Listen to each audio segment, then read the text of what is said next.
I'm standing in the doorway of Villa Medici, watching my mother-in-law's face turn the color of ash as she stares at 50 homeless families, enjoying what was supposed to be asterisk her asterisk birthday feast. The woman who called me unworthy of her precious son just 12 hours ago is now speechless, her designer heels clicking frantically on the marble floor as she searches for someone, anyone, who can explain why strangers are eating her truffle pasta and drinking her champagne. Elena, she whispers, her voice barely audible over the laughter and conversation filling the elegant dining room. What is this? I smoothed down my black dress, the same one she told me made me look cheap last month, and smile. This, Patricia, is what generosity actually looks like. The homeless shelter director approaches us, his face beaming. Mrs. Rossi, I cannot thank you enough. These families haven't had a meal like this in years. Your daughter-in-law is truly an angel. Patricia's mouth opens and closes like a fish gasping for air. Behind her, I can see her wealthy friends clustering in the doorway, their horrified expressions a perfect mirror of her own. The Marchesa di Conti clutches her Hermes bag tighter. Count Alberti actually takes a step backward. But this is my asterisk party, Patricia stammers. My birthday dinner, there's been a mistake. No mistake at all, I interrupt softly. This is exactly what you taught me about family values. Comment below, have you ever had to deal with a toxic mother-in-law? What's your city? I want to know where my supporters are. Let me back up and tell you how I ended up orchestrating the most satisfying moment of my 32 years on this planet. My name is Elena Rossi, though I wasn't always a Rossi. 3 years ago, I was Elena Martinez, a social worker from a middle-class family in Barcelona who fell head over heels for Marco Rossi during a weekend trip to Rome. Marco was everything I'd never experienced. Charming, sophisticated from old Italian money, with a smile that made me forget every red flag waving in the wind.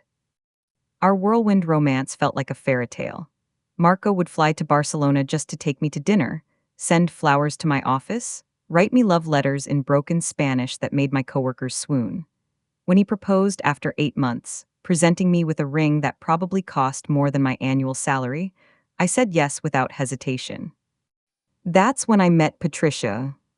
Patricia Rossi, née Benedetti, is the kind of woman who introduces herself by mentioning her family's connection to minor nobility from the 1600s. She's 63, perfectly preserved through what I suspect is a small fortune in cosmetic procedures, and has never worked a day in her life. Her husband Roberto inherited a textile empire, and Patricia has spent 30 years perfecting the art of looking down on people while pretending to be charitable. From the moment Marco brought me to their family villa for Sunday dinner, I knew I was being evaluated and found wanting. Patricia's smile was sharp enough to cut glass as she asked me about my little job, helping those people in social services. She questioned whether I spoke proper Italian and suggested I might want to elevate my wardrobe now that I was representing the Rossi name. But Marco was blind to it all. Mama just wants the best for us, he'd say whenever I tried to explain how his mother treated me. She's protective because she loves our family. Our wedding was a battlefield disguised as a celebration. Patricia insisted on planning everything because Elena doesn't understand Italian traditions. She chose my dress, my flowers, my menu, even my guest list. When my parents arrived from Barcelona, she seated them at the furthest table from the family, next to what she called the minor relatives we had to invite. I bit my tongue because I loved Marco, and because part of me hoped that once we were married, once I proved myself worthy, Patricia would accept me. I was an idiot. After our honeymoon, Marco and I moved into a beautiful apartment near the Pantheon, a wedding gift from his parents. I thought it was generous until I realized it came with strings attached. Patricia had a key. She'd arrive unannounced to check on things, criticizing everything from my cooking to my cleaning to my choice of throw pillows. In Italy, wives take pride in their homes, she'd say, running her finger along perfectly clean surfaces and somehow finding dust. Marco deserves a woman who can maintain proper standards. When I started working part-time at a local community center, helping immigrant families navigate Italian bureaucracy, Patricia was horrified. Why would you work with those people when you could be volunteering with proper charities? The Church Ladies Auxiliary does wonderful work for orphans. Clean, deserving orphans. Marco supported my work in theory but never defended me against his mother. Just ignore her, he'd say. You know how she is. But ignoring Patricia became impossible when she started her campaign to break us up. She'd invite Marco to family dinners and forget to include me. She'd plan family vacations and mention that the villa only had room for blood relatives. She'd give Marco gifts of expensive wine and tell him to save it for someone who could appreciate quality. The breaking point came 6 months ago when I miscarried. We hadn't even told the family I was pregnant. We were only 8 weeks along and wanted to wait until the second trimester. But when I lost the baby, I was devastated. Marco held me while I cried, promised we'd try again, assured me that everything would be okay. I thought, foolishly, that this might bring Patricia and me closer together. That maybe she'd show some maternal instinct toward her daughter-in-law who was grieving. Instead, when Marco finally told her about the miscarriage weeks later, Patricia's response was, "Well, perhaps it's for the best. Elena needs to prove she can be a proper wife before she tries to be a mother." Marco didn't defend me then either, he just made excuses. "She's old-fashioned," he said. "She doesn't mean it the way it sounds." But I was starting to realize that Patricia meant exactly what she said. Every cutting comment, every snide remark, every deliberate exclusion, it was all intentional. She wanted me gone, and she was systematically destroying my marriage to achieve that goal. What would you do if your spouse refused to stand up for you against their toxic parent? Let me know in the comments. The final straw came last month when Patricia announced her upcoming birthday celebration. She was turning 64 and wanted something special to mark the occasion. Marco immediately offered to pay for whatever she wanted. "I want an intimate dinner," she said. "Just family, just the people who truly matter to me." I should have known then that I wasn't invited. The invitation arrived on cream-colored cardstock with Patricia's monogrammed PRB at the top. Elegant script announced an evening of celebration at Villa Medici, one of Rome's most exclusive restaurants, for Saturday evening at 7 o'clock. In honor of Patricia Rossi Benedetti's 64th birthday, it read, "Black tie required, immediate family only." I found it on our kitchen counter when I came home from work on Tuesday evening. Marco was in the shower, and I could hear him humming. He was excited about something. I held the invitation, feeling a familiar knot form in my stomach as I read the guest list typed in small print at the bottom. Roberto Rossi and Patricia Rossi Benedetti, Marco Rossi, Elena Rossi. My name wasn't there. I read it again, thinking I'd missed it. Surely there was some mistake. Surely my husband's mother hadn't planned her birthday dinner and deliberately excluded her daughter-in-law. But there it was, in black and white. 12 names listed, including Marco's cousins from Milan, his aunt and uncle from Naples, even the family priest Father Giuseppe. Everyone except me. When Marco emerged from the bathroom, toweling his hair, I was still standing in the kitchen holding the invitation. "Isn't it exciting?" he said, grinning. "Mama decided to do something really special for her birthday. Villa Medici, do you know how impossible it is to get a reservation there?" "Marco," I said carefully, "look at this invitation." He glanced at it and shrugged. "What about it?" "Read the guest list." His eyes scanned the names, and I watched as understanding slowly dawned on his face. The smile faded. "Oh, that must be a mistake." "Is it?" I asked. "Or did your mother deliberately plan her birthday dinner without including her daughter-in-law?" Marco set down the towel and reached for his phone. "I'll call her. There's obviously been some confusion." "Don't," I said quietly. "What do you mean, don't?" "I mean don't call her. Don't make excuses. Don't pretend this is an accident." I set the invitation on the counter between us. "Your mother has made her feelings about me perfectly clear. She doesn't want me at her birthday dinner, and that's her choice." "Elena, you're being dramatic. Of course she wants you there." "Marco," I looked at him directly. "When was the last time your mother included me in a family event without you having to specifically ask?" He opened his mouth to answer, then closed it. I could see him running through the past 3 years in his mind, every Christmas, every Easter, every Sunday dinner where I'd felt like an intruder. "It's just how she is," he said finally. "She's protective of family traditions." I am family. The words exploded out of me louder than I'd intended. I'm your wife. I've been your wife for 3 years, and she still treats me like a stranger who wandered into the wrong house. Okay, okay, Marco said, holding up his hands. You're right, I'll call her right now and straighten this out. But I was already shaking my head. No, don't you dare call her. What? If you call her, she'll make some excuse about running out of space, or forgetting to include me, or there being some mistake with the printer. She'll fix it because you forced her to, not because she wants me there. And then I'll spend the entire evening watching her smile through gritted teeth while she wishes I'd disappear. Marco ran his hands through his damp hair. So what do you want me to do? I want you to make a choice, I said quietly. You can go to your mother's birthday dinner and pretend that deliberately excluding your wife is acceptable behavior. Or you can tell her that you won't attend any family event that doesn't include me. The silence stretched between us. I could see the conflict in his eyes, his desperate desire to avoid confrontation warring with his recognition that I was right. Alina, he said finally, it's her birthday. I can't just skip my mother's birthday dinner. And there it was. After 3 years of marriage, after countless small humiliations and deliberate slights, my husband was choosing his mother over me. Fine, I said. Go to the dinner. Enjoy the evening with your family.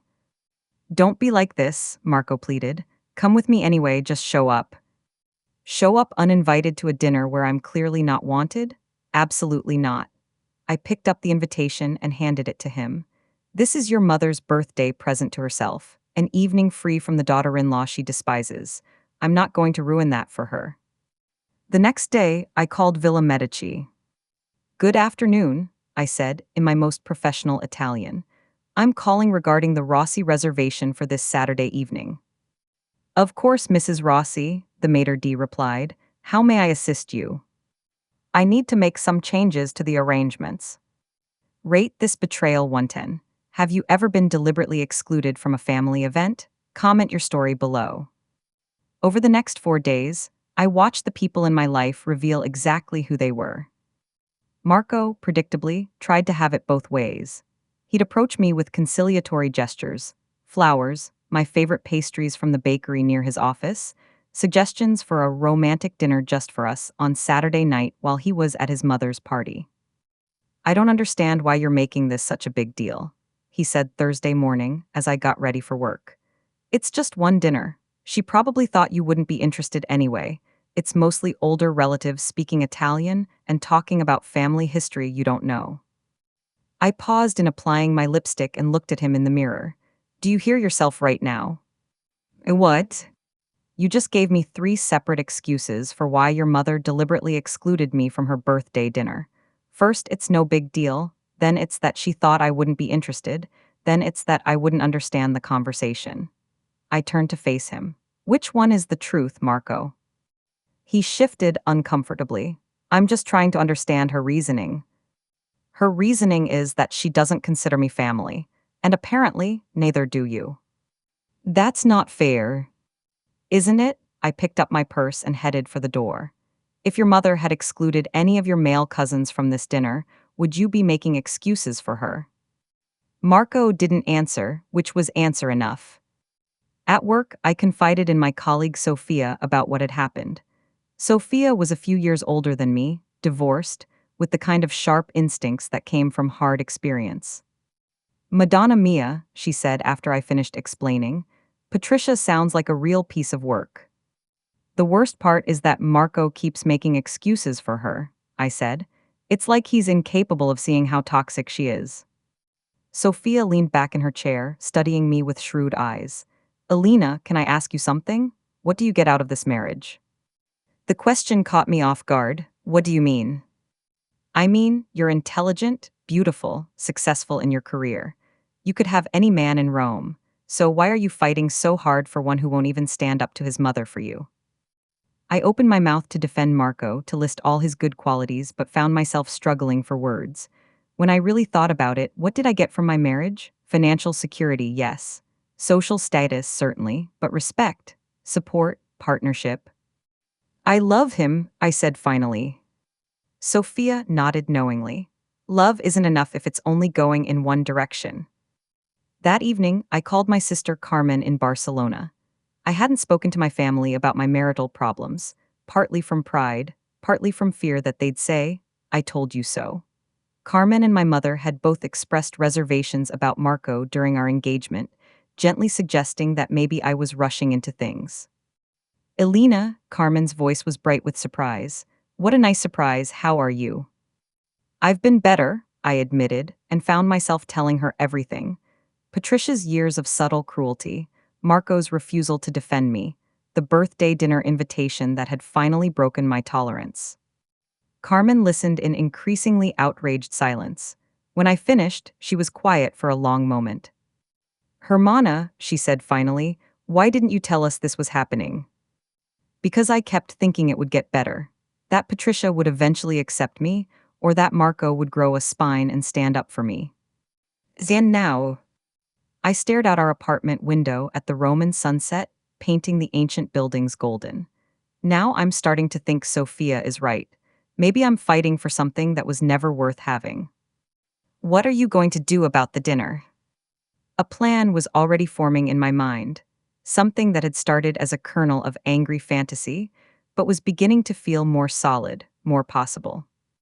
"I'm not sure yet," I said, "but I know I'm not going to sit at home feeling sorry for myself while they celebrate without me." Friday morning, Marco made one last attempt at reconciliation. He came into the kitchen where I was having coffee and set an envelope on the table. "I called Villa Medici," he said. "I added you to the reservation." I looked at the envelope, presumably containing a new invitation, and didn't touch it. "Without asking your mother." I figured it was better to ask forgiveness than permission. "And what do you think will happen when I show up tomorrow night to a party where the hostess specifically didn't want me?" Marco's face fell. "She'll be fine once you're there. She doesn't always think things through." I stood up and poured my coffee down the sink. "Marco, your mother has thought this through perfectly. She wanted to show me, and everyone else in your family, exactly where I stand in the hierarchy. And you want me to show up anyway and pretend everything is normal.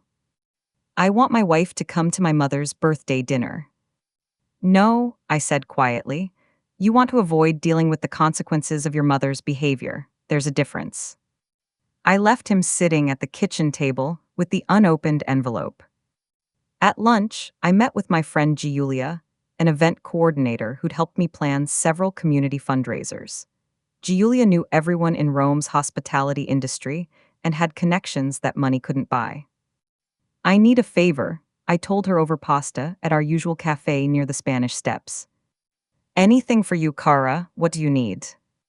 "It's complicated," I said, and outlined my plan. Giulia's eyes grew wider as I spoke, and by the time I finished, she was grinning like a mischievous child. "Elena Rossi," she said, "you are absolutely diabolical, I love it. Can you help me?" "Can I help you?" She laughed and pulled out her phone. "Darling, I'm going to make some calls that will change your life." Friday evening, Marco tried one more time.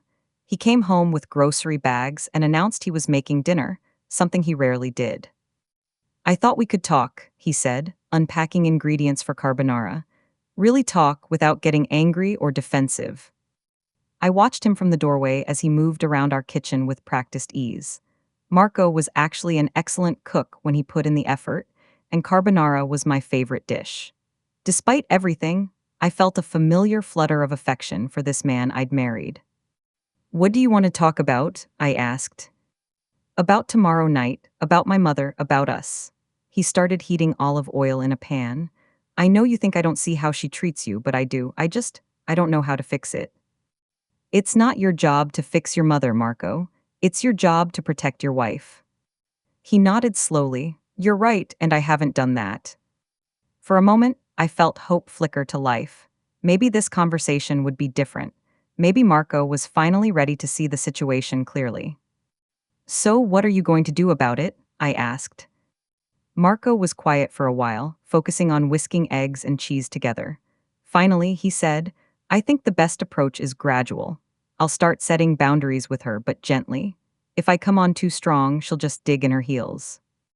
And there it was, the qualifier that killed my hope. Marco was still more concerned about managing his mother's feelings than protecting me. How long? I asked. What? How long should I wait for you to gradually, gently set boundaries with a woman who has spent 3 years trying to drive me away? Marco set down his whisk. Elena, she's my mother, I can't just cut her off. I'm not asking you to cut her off. I'm asking you to put your wife first, just once.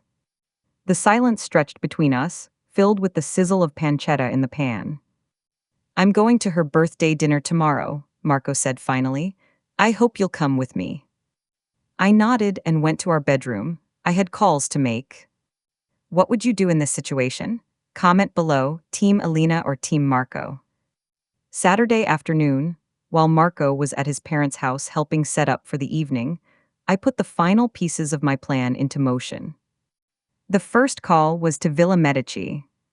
Good afternoon, this is Elena Rossi, I said. I'm calling about this evening's reservation. Of course, Mrs. Rossi, how may I help you? I need to make a complete change to the arrangements. Instead of a private dining room, I'd like to move the entire event to a different location. There was a pause. I'm sorry, Mrs. Rossi, but we cannot simply move a reservation of this size on the same day. I'm not asking you to move it, I said. I'm asking you to redirect the catering, flowers, entertainment, and service staff to a new address.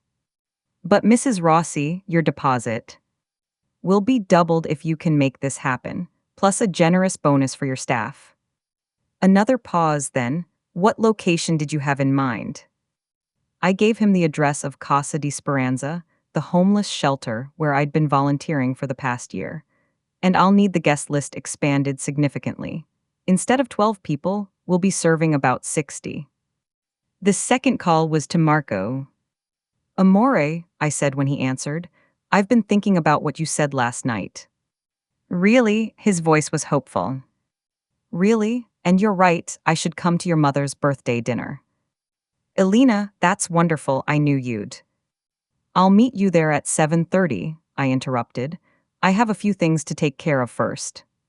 What kind of things? Just some last-minute preparations. I want to make sure this is a birthday your mother will never forget. The third call was to the director of Casa di Speranza. Signor Benedetto, I said, how would you like to give 60 homeless families the dinner of their lives? At 7:15, I stood outside Villa Medici in my black cocktail dress, the one Patricia had criticized for making me look cheap. I'd paired it with my grandmother's pearl necklace and the diamond earrings Marco had given me for our anniversary. If I was going to confront my mother-in-law, I was going to do it looking like the lady she claimed I could never be. The maitre d', Alessandro, approached me with barely contained excitement. Mrs. Rossi, everything has been executed exactly as you requested. The staff at Casa di Speranza were overwhelmed with gratitude. And the original party. They arrived at 7 o'clock precisely. We explained that there had been a change of venue due to a kitchen emergency and provided them with the new address. They seemed confused. I smiled. I'm sure they did. Are the photographers ready? The photographer from Roma today is already at the shelter, as requested. She understands that this is a surprise charity event. Perfect. I handed Alessandro an envelope containing his bonus. Thank you for making this possible. The drive to Casa di Speranza took 12 minutes through Rome's narrow streets. As my taxi approached the building, I could see the glow of elegant lighting spilling from the windows, and people in their best clothes, some borrowed, some donated, but all carefully worn, entering through the front doors. This was not how Patricia Rossi Benedetti had planned to spend her 64th birthday. I paid the driver and walked to the entrance, where I was greeted by Signor Benedetto, the shelter director, a kind man in his 50s who worked tirelessly for Rome's homeless population. Elena, he said, taking my hands, what you have done tonight, it's miraculous. These families have been preparing all afternoon. Some of them haven't worn formal clothes in years. Through the windows, I could see the transformed shelter dining room. White tablecloths covered folding tables. Centerpieces of white roses, Patricia's favorite, graced every surface. The homeless families sat at elegantly set tables, many of them staring in wonder at the crystal glasses and silver cutlery. Children who usually ate from paper plates were carefully handling cloth napkins. Elderly people who often went days without proper meals were being served course after course by professional waitstaff in crisp uniforms. Mrs. Rossi, Alessandro the maitre d', appeared at my elbow. The original party guests have arrived. I turned toward the street and saw them, a cluster of well-dressed figures standing on the sidewalk, looking like they'd stumbled into an alternate universe. Patricia stood in the center, resplendent in a silver designer gown, her hair perfectly coiffed, her makeup flawless. Behind her, Roberto looked confused, Marco appeared stricken, and their wealthy friends huddled together like they were afraid of contamination. I walked toward them with steady, measured steps. "Patricia," I said warmly, "happy birthday, you look absolutely beautiful." Patricia's face was a mask of barely controlled fury. "Elena, what is this? Where are we? The restaurant said there was an emergency." "There was," I said calmly, "an emergency of perspective." Marco stepped forward. "Elena, what's going on? This is a homeless shelter." "Yes, it is. It's where your mother's birthday dinner is being held." I gestured toward the building behind me. 60 families who have been living on the streets are enjoying the feast that was prepared for tonight. They're wearing their best clothes, using their finest manners, and celebrating the generosity of Patricia Rossi Benedetti.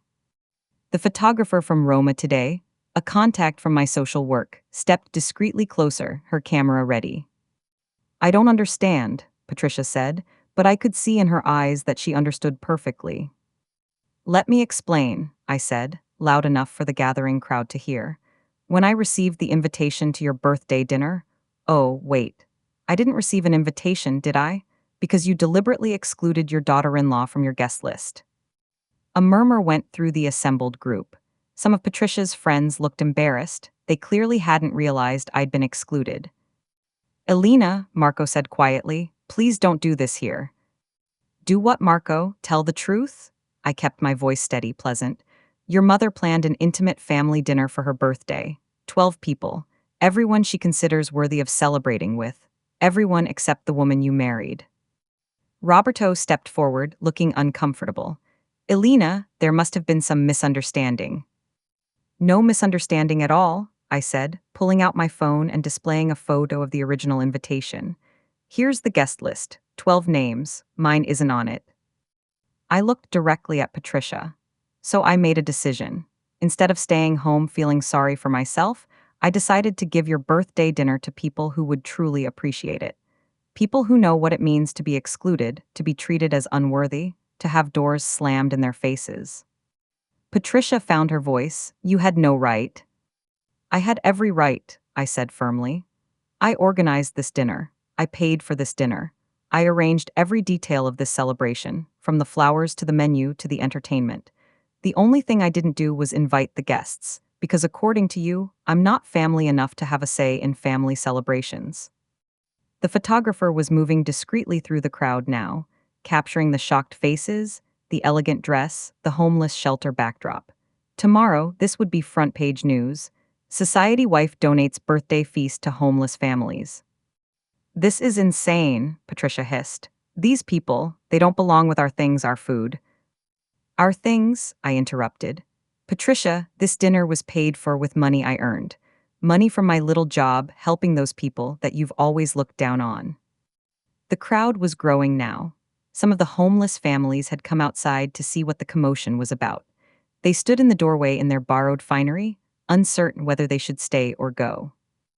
I walked over to Maria, an elderly woman I knew from my volunteer work, who was wearing a donated evening gown that had seen better days but had been carefully cleaned and altered. "Maria," I said, taking her arm, "I'd like you to meet my mother-in-law, Patricia. Patricia, this is Maria. She's 82 years old, she worked as a seamstress for 40 years before her factory closed, and she's been homeless for 6 months." Patricia looked like she'd rather touch a snake. Maria, with the dignity that comes from surviving decades of hardship, extended her hand. "Signora Rossi, your daughter-in-law is an angel. Tonight she has given us more than food, she has given us respect." "The ossobuco was prepared perfectly," added Giuseppe, a former chef who now lived in the shelter. And the wine selection, magnificent. You have raised a daughter-in-law with impeccable taste. Patricia's mouth opened and closed soundlessly. Around her, her wealthy friends shuffled uncomfortably, trapped between social expectations and their obvious discomfort with the situation. The Marchesa di Conti, whose charity work consisted mainly of writing checks from a safe distance, looked positively green. "Patricia," she whispered, "perhaps we should go." "No," I said firmly. "Please don't leave, the evening is just beginning." I turned to address the entire group. Patricia's wealthy friends, the homeless families, the photographers, the curious passersby who had stopped to watch the drama unfold. "Tonight is about more than a birthday dinner," I said, my voice carrying clearly in the evening air. "It's about what family really means. It's about what hospitality really means. It's about what happens when we stop making excuses for cruelty and start demanding better." I looked directly at Marco. For 3 years, I've been told that I don't understand Italian family values, that I'm not sophisticated enough, not worthy enough, not Italian enough to be part of this family. Well, tonight I've shown you exactly what I think Italian family values should look like. Marco's face was pale. "Elena, I never said." "You never said the words," I agreed, "but you never stopped them from being said either." Rate Elena's confrontation 110. What would you have done differently? Let me know in the comments. The photographer from Roma today wasn't the only media present. Word had spread quickly through Rome's social circles, partly through social media posts from the homeless families inside, partly through the whispered phone calls of Patricia's mortified friends. By 8 o'clock, 3 more photographers had arrived, along with a reporter from Corriere della Sera. "Mrs. Rossi," the reporter called out, "can you comment on your decision to donate your mother-in-law's birthday dinner to homeless families?" Before I could answer, Signor Benedetto stepped forward. "I can comment," he said. "Elena Rossi has been volunteering at our shelter for over a year. She doesn't just write checks. She serves meals, she helps with job applications, she tutors children. Tonight's dinner is not a publicity stunt, it's who she is." The cameras flashed as he spoke, capturing Patricia's increasingly horrified expression. This was her nightmare scenario, being publicly associated with charity work she'd never done, while her despised daughter-in-law was praised for genuine service. "Furthermore," Signor Benedetto continued, "Mrs. Rossi has arranged for the shelter to receive the full catering budget for tonight's dinner. The money that would have been spent on one evening for 12 people will now fund meals for our families for an entire month." More flashes, more notes scribbled on reporters' pads. Inside the shelter, the dinner was reaching its crescendo. Through the windows, we could see families raising their glasses in toasts, children laughing as they tried to figure out which fork to use for the secondo piatto, elderly people with tears in their eyes as they experienced a level of dignity and respect many hadn't felt in years.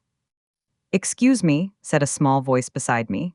I looked down to see Anna, a 6-year-old girl whose family had been staying at the shelter for 2 months after losing their apartment. She was wearing a pink dress that someone had donated, with white tights and patent leather shoes that were slightly too big. "Anna, sweetheart, what is it?" "The lady inside said to give this to the birthday lady," Anna said, holding out a card made from construction paper. "We made it for her because she gave us the party." I knelt down to Anna's level and opened the card.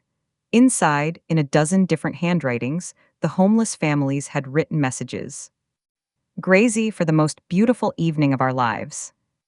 Your kindness has restored our faith in humanity. We will never forget this generosity. God bless the Rossi family." "Anna," I said gently, "would you like to give this to the birthday lady yourself?" Anna nodded solemnly and walked over to Patricia, who was still standing frozen in her designer gown like a statue of outraged privilege. "Happy birthday, Signora," Anna said, holding up the card. "Thank you for the beautiful party." Patricia looked down at the child as if she were speaking a foreign language. For a moment, I thought she might actually take the card, might summon some small measure of grace or humanity.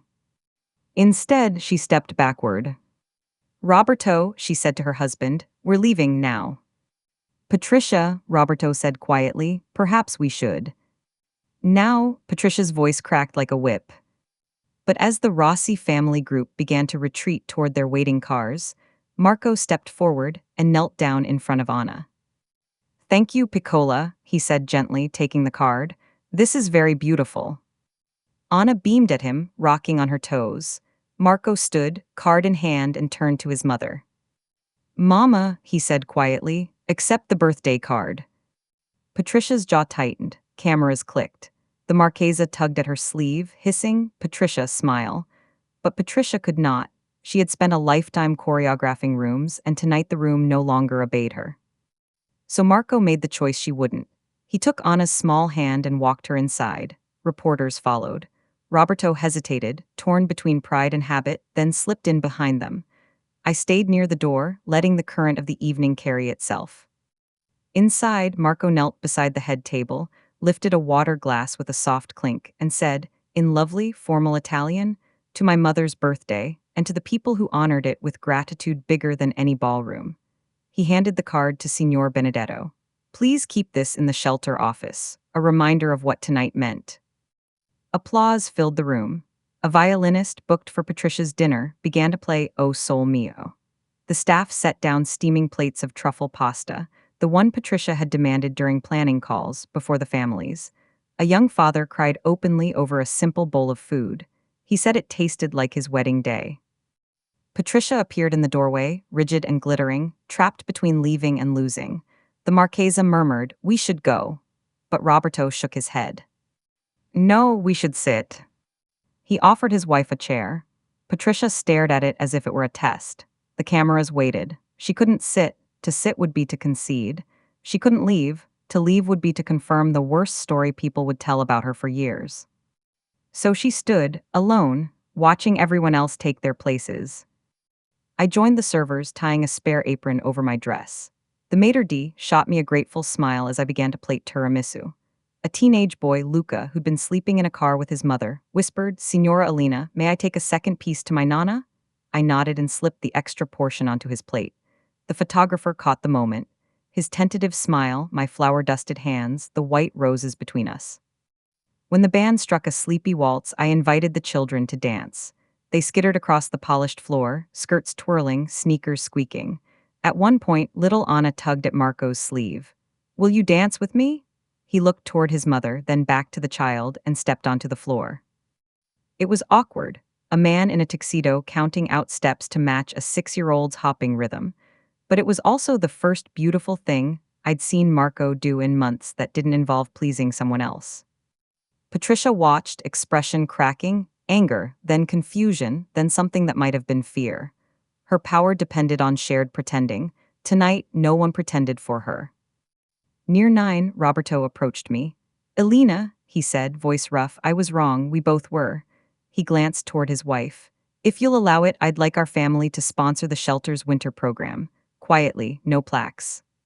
"Quiet is fine," I said. "Impact is better." He nodded. "Impact it shall be." Outside, the Corriere reporter asked for a final quote. I kept it simple. "Dignity is a right, not a luxury. Family is chosen by love and upheld by action." They asked Patricia for a statement.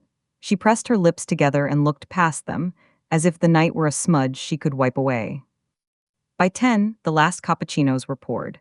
Guests left with full bellies and fuller hearts, carrying small boxes of leftover pastries tied with satin ribbon that once belonged to Patricia's party. Several women hugged me so tightly my necklace shifted. A boy saluted the maitre d'. Maria squeezed my hand and whispered, "You gave us the feeling of being invited." That line would reappear in headlines the next morning. When the final tablecloths were gathered, I untied my apron and walked outside. Marco stood under a street lamp, the birthday card in his hand. He looked at me like a man discovering he'd been navigating by the wrong stars. "Elena," he said, "I am sorry." "For which part?" I asked. "For all of it, for every time I asked you to be smaller so she could feel bigger." He lifted the card. "For needing a 6-year-old to show me how to be a decent man in my own house." Behind him, Roberto helped the staff load unused flowers into the shelter's van. Patricia sat in the backseat of her car, hands clenched, refusing to look at anyone. "This changes," I said, "or we do." He swallowed. "Give me the chance to prove it changes." Not with promises, I said, with choices. He nodded, then here is the first. He walked to his mother's car, opened the door, and said calmly, Mama, I'm staying with Alina tonight. We will speak when you are ready to apologize to her, not to me. Patricia stared at him as if he'd spoken a foreign tongue. You would humiliate me. You did that yourself, he said softly, closing the door.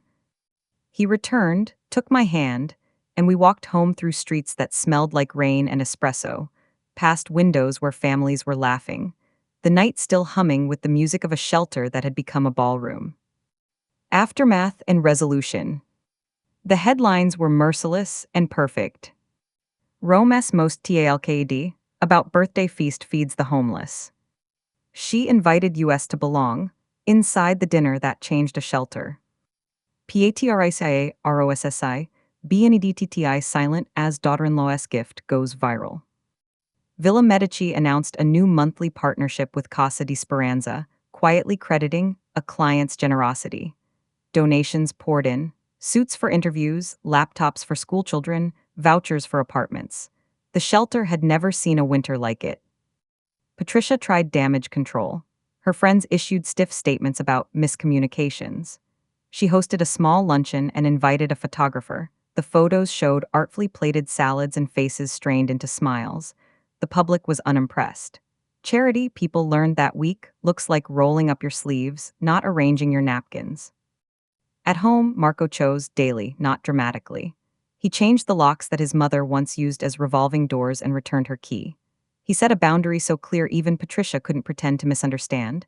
No events, no visits, no conversations that exclude my wife. When she tried to test the rule, a cousins-only brunch, a quick stop at our apartment, he ended the conversation, not our marriage. We went to counseling. He learned the difference between peacekeeping and peacemaking. I learned the difference between patience and self-erasure. We practiced awkward new sentences until they landed on our tongues easily. That doesn't work for us. We'll pass. We'll come when Alina is invited by name. Patricia didn't apologize, not really. She sent a note on heavy cream cardstock. I regret the unpleasantness, the kind of sentence that avoids naming harm. I didn't respond. I didn't need to. The world had already answered. On my 33rd birthday, the shelter hosted a fundraiser. They named a new program Il Tavolo Aperto, the open table, to provide dignified family-style meals every weekend. Roberto attended quietly and spoke briefly, announcing a multi-year grant. He left before the cameras turned, slipping out like a man trying to start the right kind of rumor. At the end of the night, Anna, missing front teeth now, hair in two shiny braids, presented me with a second card. Inside were crayon drawings of long tables and little crowns over every head. Everyone is invited, she'd written in enormous block letters. I cried a little, not because I'd won, but because winning wasn't the point anymore. Belonging was. As for Patricia, Rome did what it always does. It remembered and moved on. She still hosted dinners, people still went. But when she bragged about the menu, someone inevitably asked, "Do you remember the shelter night?" And the room would grow quiet, then gentler, and her voice would soften against its will. Even Patricia in private began writing checks to the shelter, anonymous, of course. Pride is a stubborn religion. Marco and I are not a fairy tale, we are a practice. We re-choose or we stop. Most mornings we re-choose. And every year on Patricia's birthday, we reserve Villa Medici.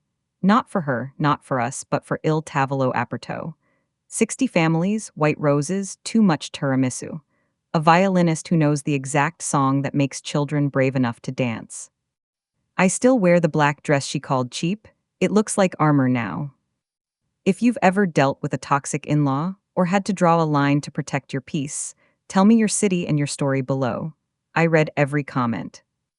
Like, subscribe, and share this with someone who needs a reminder. Real power is generous. And if you want part 2, how Patricia tried to sabotage our first Christmas after this and what I did, comment open table so I know to drop it next.